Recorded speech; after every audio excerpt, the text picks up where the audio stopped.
Hello and all, welcome to my channel. ఈరోజు కూడా చాలా సింపుల్గా ఫిష్ ఫ్రై రెసిపీతో మీ ముందుకు వచ్చేసాను.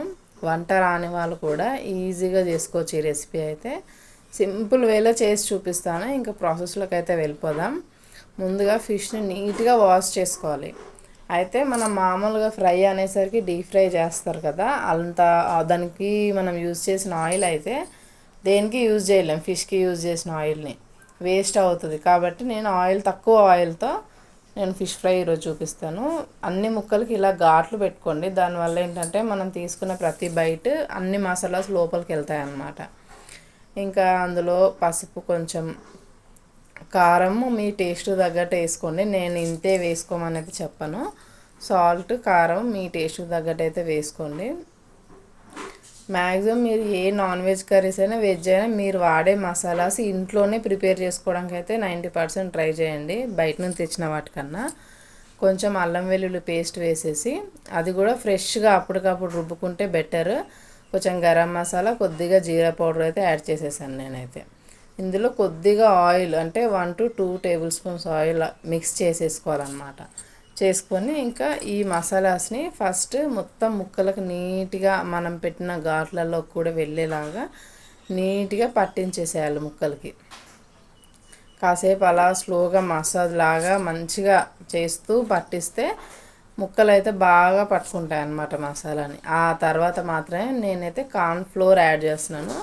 ఇలా డైరెక్ట్గా మసాలాలు పట్టించిన ముక్కలు మనం ఫ్రై చేస్తే మనం పెట్టిన మసాలాలు అన్నీ ఆయిల్లోకి దిగిపోతాయి అన్నమాట.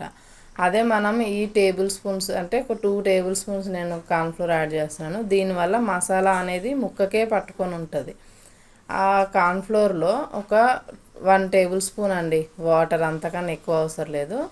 ఇంకేసేసి ముక్కలన్నిటికీ బాగా పట్టించేసేయాలి. దానివల్ల మనం ముక్కకు పట్టించిన మసాలాస్ ఏవి ముక్కను వదలకుండా మనం ఫ్రై చేస్తున్నప్పుడు కూడా ముక్కకే ఉంటాయి అన్నమాట. దానివల్ల టేస్ట్ బాగుంటుంది. ఇంకా కారం ఎందుకో నాకు సరిపోలేదు అనిపిస్తుంది, నేను మళ్ళీ యాడ్ చేసుకున్నాను. మీరు మీ టేస్ట్కి తగ్గట్టు యాడ్ చేసుకోండి. చూసుకోండి, ముళ్ళులు చేతికి దిగకుండా జాగ్రత్తగా కలపండి. ఫైనల్గా అయితే చూసారా, ఇంత కొంచెం మసాలా సైడ్ నుంచి తీసుకొని టేస్ట్ చూసేసుకోండి. పర్ఫెక్ట్గా ఉంది మాకైతే. ఇంకా దీన్ని ఫ్రై చేసేసుకోవచ్చు. ఒక 5 to 10 మినిట్స్ పక్కన పెట్టేశాను. ఇంకా పొయ్యి మీద అయితే నేను రేకు పెట్టేశాను. దోశల పెనం అన్నమాట ఇది, రేకు. ఇంకా ఇవన్నీ చూసారా బాగా ఊరిపోయాయి. రేకు మీద ఆయిల్ వేస్తున్నాను, అంటే ఎక్కువ అవసరం లేదు. 1 టేబుల్ స్పూన్ ఆయిల్ వేసేసి బాగా హీట్ అవ్వాలి. ఆయిల్ చల్లగా ఉన్నప్పుడు వేస్తే మాత్రం మసాలాలు అంతా దిగిపోతాయి.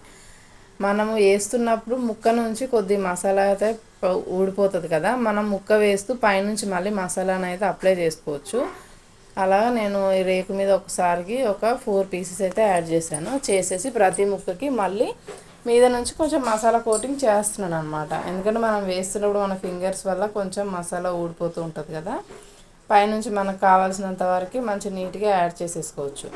పైన అప్లై చేసేసి దీనికైతే మనము ఇలా ఓపెన్గా పెడితే ఫిష్ లోపల కుక్ అవ్వదు, అందుకనేసి దీనికి క్లోజ్ చేయాలి. మొత్తం బయటికి గాలి వెళ్ళకుండా క్లోజ్ అయ్యేటట్టుగా ఏదైనా మీ దగ్గర స్టీల్ది ఉన్నా పెట్టండి. నాకు దీనికే వచ్చిన నాన్ స్టిక్ది కడాయి మూత ఉంది అన్నమాట, గాజుది. అదైతే పెట్టేసుకున్నాను. ఫిష్ పెట్టేసిన తర్వాత ఒక టేబుల్ స్పూన్ మళ్ళీ వాటి మీద నుంచి అయితే ఆయిల్ వేసేసుకోవాలి. వేసుకొని ఇంకా మూత పెట్టేసి ఇది కూడా సిమ్ టు మీడియం ఫ్లేమ్లో మాత్రమే కుక్ చేసుకోవాలి. చూడండి, మీకు రిజల్ట్ చూపిస్తాను. మనం కార్న్ఫ్లోర్ యాడ్ చేయడం వల్ల యూజ్ ఏంటంటే, నేను ముక్క తిరిగేస్తాను ఒకసారి చూడండి. అసలు ముక్క నుంచి చిన్న మసాలా ముక్క చిన్నది కూడా అసలు సపరేట్ అవ్వచ్చు. సరే ఎంత బాగా స్టిక్ అయిందో దానికే. ఇది కార్న్ఫ్లోర్ వేయడం వల్ల యూజ్ అనమాట. డైరెక్ట్గా అలా ఫ్రై చేస్తే మొత్తం మసాలా అంతా రేకుకయ్యి మొత్తం చేప ముక్క అంతా రేకుకు అంటుకొని నానా బీభత్సం జరుగుతుంది. ఒకసారి ఈ వేలో ట్రై చేయండి. చాలా సింపుల్గా అయితే ఉంది కదా, కొత్తగా వంట చేసే వాళ్ళు కూడా చేసేయచ్చు. నేనైతే పప్పుచారు చేసేసి ఈరోజు ఇలా ఫిష్ ఫ్రై అయితే చేస్తున్నాను. ఎప్పుడు ఒకే వేలో కాకుండా డిఫరెంట్గానే ఇలా చేశాను అనమాట. చూసారా, ఫైనల్గా అయితే అయిపోయింది, కుక్ అయిపోయింది. 10 మినిట్స్లో మొత్తం మంచిగా మనము మూత పెట్టాం కాబట్టి కుక్ అయిపోయింది అనమాట బాగా. నేను ఇంకొకసారి తిరిగేసి ఒక 5 మినిట్స్ అయితే ఉంచాను. ఆల్రెడీ కుక్ అయిపోయింది, కానీ నాకు క్రిస్పీగా ఉంటే ఇష్టం అనమాట. ఇంకొకసారి కాసేపు కుక్ చేస్తే క్రిస్పీగా అయిపోద్దని కాసేపు అయితే కుక్ చేసేసాను. ఇంకొంచెం సేపు మూత పెట్టేశాను అనమాట.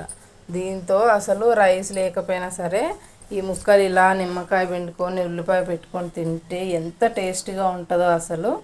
మీరు కంపల్సరీ ఈ రెసిపీ అయితే ట్రై చేయండి. చాలా సింపుల్గా అయిపోతుంది, చూసారు కదా. ఇలాంటి మీకు ఏ రెసిపీ అయినా సింపుల్ వేలో చూపించాలంటే మాత్రం నాకు కామెంట్ సెక్షన్లో మీకు ఏ రెసిపీ కావాలో నన్ను అడగండి. ఛానల్ని లైక్ చేయండి, షేర్ చేయండి, సబ్స్క్రైబ్ చేసుకోండి, బెల్ ఐకాన్ ఆన్లో పెట్టుకొని నేను పెట్టే ప్రతి వీడియో నోటిఫికేషన్ మీ వరకు వచ్చేస్తుంది. ఇంకా ఫైనల్గా మిగిలిన ముక్కలు కూడా వేసేసాను. 6 పీసెస్ ఉన్నాయి మిగిలినవి. ఇంకా మళ్ళీ 2 సార్లు ఎందుకని ఒకేసారి అయితే పెట్టేసి ఇంకా ప్లేట్లో ఉన్న మసాలా అంతా ముక్కలకు నీట్గా పట్టించేసాను అనమాట. ఇంక ఈలోపు మా పిల్లలు, మా హస్బెండ్ ఆకలేస్తుంది. ఫిష్ స్మెల్ ఇల్లు అంతా ఎలా వస్తుందంటే చాలా బాగుంది. ఎందుకంటే నేను యూజ్ చేసే మసాలాలన్నీ హోమ్ మేడ్ కదండి. నేను ఇంట్లోనే చేస్తాను. ఆ మసాలాలన్నీ రెడీ చేసుకొని యూజ్ చేస్తాను కదా, అందుకే మంచి స్మెల్ అయితే వస్తుంది అనమాట. దీంతోపాటు కరివేపాకు ఉంటే ఈ చేప ముక్కల మధ్యలో కరివేపాకు రెమ్మ పెట్టేసి ఫ్రై చేసేసుకుంటే సరిపోద్ది. చూసారు కదా తింటున్నప్పుడు ఫిష్ ఎంత బాగా కుక్ అయిందో లోపల వరకు. అసలు చాలా స్మూత్గా కుక్ అయింది. పైన క్రిస్పీగా ఉంది మసాలాస్ అన్నీ, లోపలైతే చాలా సాఫ్ట్గా ఉంది కదా. ఇలాంటి మీకు ఇంకా రెసిపీస్ కావాలంటే మన ఛానల్ని ఫాలో అవుతూ ఉండండి. సబ్స్క్రైబ్ చేసుకోవడం మాత్రం అస్సలు మర్చిపోకండి. ఇంకా బాయ్ బాయ్.